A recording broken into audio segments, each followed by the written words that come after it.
Sir ఇప్పుడు ముగ్గురు గురించి మనం మాట్లాడుకున్నాం కదా, వీళ్ళ ముగ్గురితో మీకు ఒక సందర్భం ఉంది, ఆ సందర్భాల గురించి మాట్లాడుకున్నాము. అయితే దానికన్నా ముందు ఒక క్వశ్చన్ ఉంది సార్. ఇప్పుడు మీరు ఒక మాట అన్నారు, నేను సాయం చేయాలంటే నా ఇంటికి గేటు ఎప్పుడు తెలిసి ఉంటుంది, లోపలికి వచ్చి నన్ను కలవచ్చు అని చెప్పేసి. మీరు ఇందాక ఒక మాట అన్నారు, దాసరి నారాయణరావు గారి లాగా ఎవరన్నా చేయగలిగితే అసలు అసాధ్యం, రీప్లేస్మెంట్ జరగలేదు ఇప్పుడు దాకా అని చెప్పన్నారు. ఇదంతా ఎందుకు జరిగింది సార్? యాక్సెసిబిలిటీ. నీడున్న మనిషికి మీరు అంత యాక్సెసిబిలిటీ ఉన్నారనమాట. అయితే ఇక్కడ నా క్వశ్చన్ ఏంటంటే, గతంలో మీరు మాట్లాడుతూ ఇండస్ట్రీ పెద్ద చిరంజీవి గారే, చిరంజీవి గారు ఆ స్థానాన్ని భర్తీ చేశారు, ఆయన ఆదుకుంటున్నారు అని చెప్పి అన్నారు. 100% కరెక్ట్. బట్ చిరంజీవి లాంటి వ్యక్తికి చిన్న చిన్న నీడున్న వాళ్ళు కలవలేరు కదా సార్. అవును.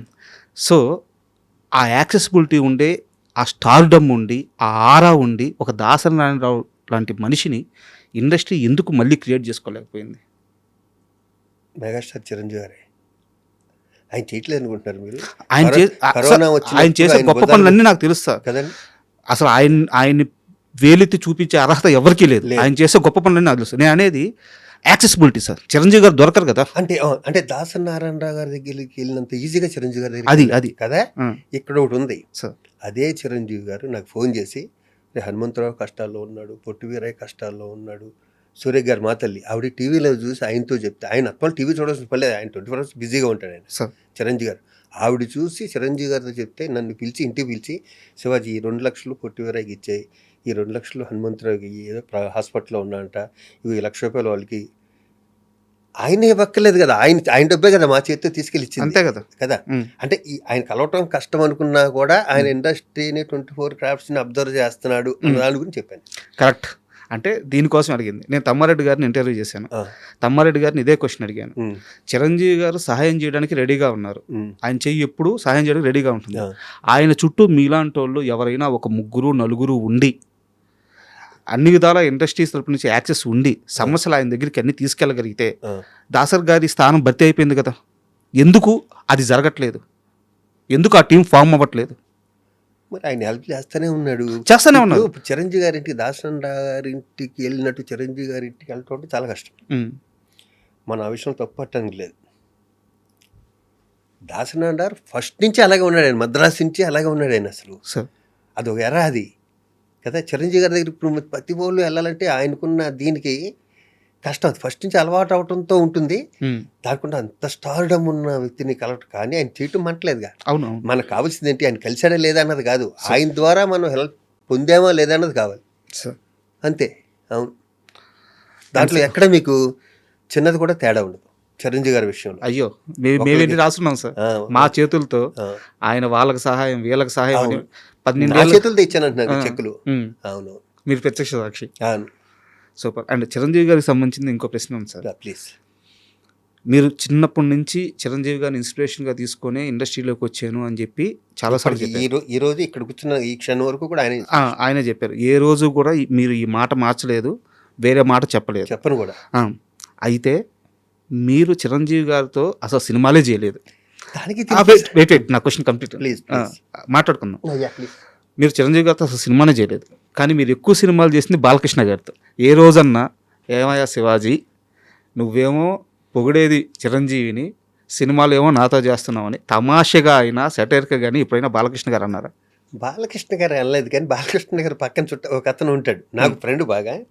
రాజమండ్రిలో బాలయ్యబాబు షూటింగ్ ఎక్కడైనా జరిగితే తను వస్తుంటాడు. తను అన్నాడు ఇతనేమో పొగిడేదేమో అక్కడ సినిమాలన్నీ మాని అన్నట్టు. బాలయ్య బాబు వాళ్ళు అవన్నీ దాటిపోయారబ్బా, ఎక్కడికోను ఎన్ని వాళ్ళు పట్టించుకోడు. తను అసలు బంగారం, తను అసలు ఇలాంటి పట్టించుకోడు. తను ఏంటంటే మూడి ప్రేమ ఉంటే దగ్గర తీసుకుంటాడు, చిరాకు వస్తే దగ్గర రానివాడు, అంతే సింపుల్. ఇంకా అతను మూడోది నాకు తెలియదు. మరి కోపం వస్తే కోపం, ప్రేమ వస్తే ప్రేమ, అంతే. మనం దాన్ని అడ్జస్ట్ అయ్యి అతని ఫేస్ చూసి ఎలా దగ్గరికి వెళ్ళి ఒళ్ళు కూర్చోవాలా లేకపోతే దూరంగా ఉండాలి మనం డిసైడ్ చేసుకోవాలి. ఓకే, అవును, అంతే. అండ్ కాదంబరి కిరణ్ గారితో మీకు ఏమైనా ఇష్యూస్ ఉన్నాయా? ఏమీ లేవు. రాజా రవీంద్ర గారికి ఏమైనా ఇష్యూస్ ఉన్నాయా? ఏమీ లేవు. అంటే ఇలా ఇంటర్వ్యూలో అడగొచ్చా లేదా నాకు పర్లేదు.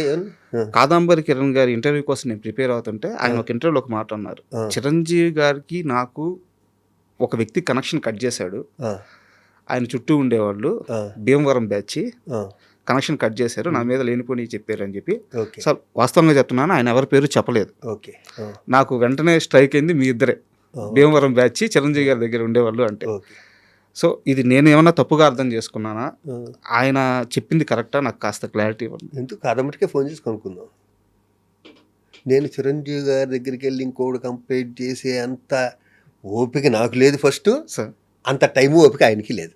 నెంబర్ 1. ఉమ్, నేను కన్నా కోపం వస్తే నేనే డైరెక్ట్ అడుగుతాను తప్పితే, సార్ పైగా కాదంబరి కిరణ్ కుమార్కి నాకు ఏముంటాయి, ఉమ్, నన్ను బావ అంటాడు మొదటి నుంచి కదా. అతను సంఘ సేవ చేస్తుంటాడు అవును, హ్యాపీగా, అతని అవును. పనులు అతను ఉంటాడు, నా పనులు నేను అవును, ఉంటా. అవును. పైగా ప్రత్యేకించి నేను కాదంబరి కిరణ్ కుమార్ గురించి నేను టైం వేస్ట్ చేసుకుని చిరంజీవి గారు మెగాస్టార్ ఆయన టైం వేస్ట్ నాకు వీళ్ళు చెప్పని అవసరం నాకైతే లేదు. సార్ నేను 200% కాదు సార్ అపాన్ మై ప్రొఫెషన్, ఇతని గురించే కదా, ఎవరి గురించి ఎక్కడ కామెంట్. నేను కామెడీ చేస్తానేమో కానీ సరదాగా ఎంజాయ్ జోకులు, పర్సనల్ జోకులు వేసుకుంటాం కానీ నా ఫ్రెండ్ సర్కిల్లో సార్ ఇలాంటి దరిద్ర పనులు మాత్రం నేను చేయను. ఇలాంటి నీచమైన పనులు, దరిద్రమైన పనులు, ఒకరి గురించి ఒకరు చెవటాలు, ఇక్కడ చేయటాలు నాకు మంటే నేను లాగి గోపు మీద దొబ్బుతా. సార్ నా మెంటాలిటీ ఫస్ట్ నుంచి అలాగా ఉన్నా, నా సెకండ్ పిక్చర్ నుంచి అలాగా ఉన్నా, ఇప్పటికీ అలాగా ఉన్నా. ఉమ్, ఒకళ్ళని చూసి ఒకడు ఎదుగుతుంటే అని చూసి కుళ్ళిపోవటాలు, ఆడు పెద్దగారిలో తిరుగుతుంటే కులిపాడి మీద కామెంట్ చేయటాలు, అలా బుద్ధి కాదు నాది. నాది ఎంతసేపు ఈ క్షణం బతుకున్నాం, ఎంజాయ్ చేద్దాం, ఇది ఒక్కటే నా బ్రెయిన్లో, రెండోది ఉండదు అసలు. ఇలాంటి ప్రశ్నలు అడిగి కూడా వేస్ట్, ఉమ్, దాన్ని అడగక్కర్లేదు కూడా. ఎందుకంటే 40 ఏళ్ళ నుంచి నన్ను చూస్తారు కదా, సార్ నేను ఆడి మీద ఈడి మీద కామెంట్ చేసే వాళ్ళు ఉంటారు. అల్టిమేట్గా ఏమవుతుందంటే నేచర్ మనల్ని ప్రతిది అబ్జర్వ్ చేస్తుంటుంది. అబ్బా మనం ఏంటో అనుకుంటాం, దేవుడు నమ్మక్కర్లేదు, ఎవరిని నమ్మక్కర్లేదు, నేచర్ అనేది ఒక దేవుడు అనుకుందాం మనం. అది ప్రతి వాడి గుణం అబ్జర్వ్ చేస్తుంటుంది నేచర్ రకరకాల రూపాల్లో. అది పంచభూతాలు అవ్వనండి, ఇంకోటి అవ్వనండి, నేచర్ అనేది ఒకటి ఉంది కదా, అవును, అవును. అది ప్రతి మనిషిని అబ్జర్వ్ చేస్తుంటుంది. నేను నమ్మేది అది కదా. ఇక్కడ ఎవడంత పాపాలు చేస్తాడు ఇక్కడే అనిపిస్తాడు హ్యాపీగా. కౌంటింగ్ ఇక్కడే, కౌంటింగ్ అంతా ఇక్కడే, మొత్తం అంతా. ఆడు 1000 కోట్లు ఉండేవ్వండి, అసలు లేకపోనివ్వండి, ఏమైనా చేయనివ్వండి, నోటు దోలు ఉండేవ్వండి, ఉమ్. అన్నిటికీ ఇక్కడే శిక్ష ఉంటుంది వాడికి. అవును.